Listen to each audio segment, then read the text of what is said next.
ولو ترى إذ وقفوا على النار فقالوا يا ليتنا نرد ولا نكذب بآيات ربنا ونكون من المؤمنين. جا ئەگەر ئەوانە ببینی لە قیامەتدا لەسەر لێواری دۆزەخ ڕاوەستێنراون بەدەم حەسرەت و ئاه و ناڵەوە جا دەڵێن خۆزگە جارێکی تر بیان جێڕاینایەتەوە بۆ دنیا و لەم سەرنجامە شومە ڕزگارمان دەبوو. ئەوسا هەرگیز نیشانە و بەڵگە و ئاەتەکانی خودامان بەدرۆ نەدەزانی و باوەڕی بەتینمان پێی دەبوو. بل بدا لهم ما كانوا يخفون من قبل ولو ردوا لعادوا لما نهوا عنه وإنهم لكاذبون.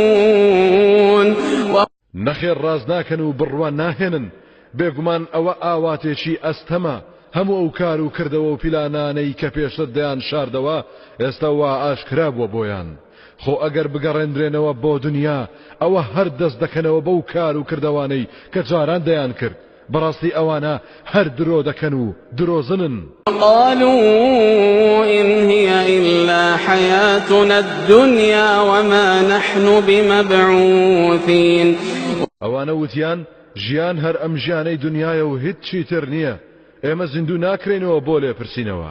ولو ترى إذ وقفوا على ربهم قال أليس هذا بالحق قالوا بلى وربنا قال فذوقوا العذاب بما كنتم تكفرون قال أليس هذا بالحق قالوا بلى وربنا قال فذوقوا العذاب بما كنتم تكفرون.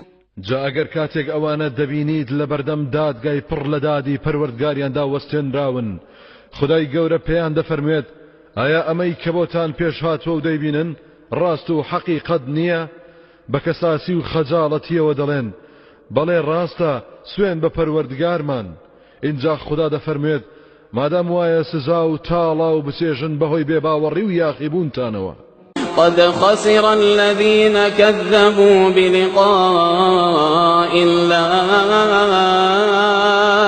حتى إذا جاءتهم الساعة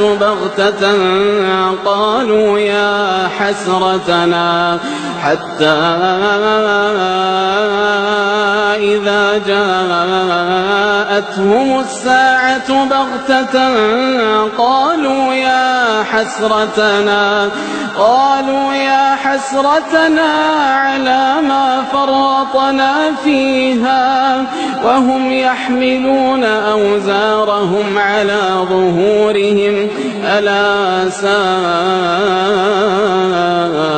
ما يزرون.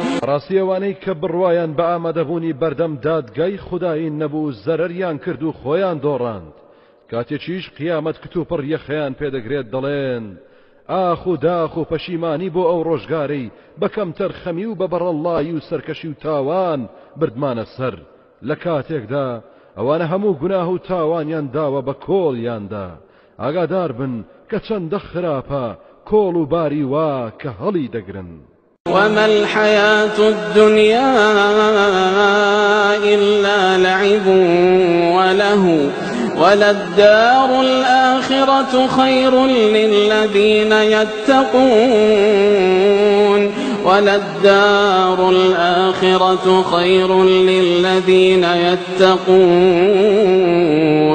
أفلا تعقلون.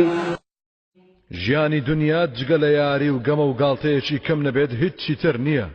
بێگومان ماڵی دوایی بەهەشتی بەرین چاکترە بۆ ئەوانەی کە پارێزکاری و خوداناسی دەکەن. ئایا ئەوە عەقڵ و ژیریتان بۆ ناخەنە کار و ژیر نابن؟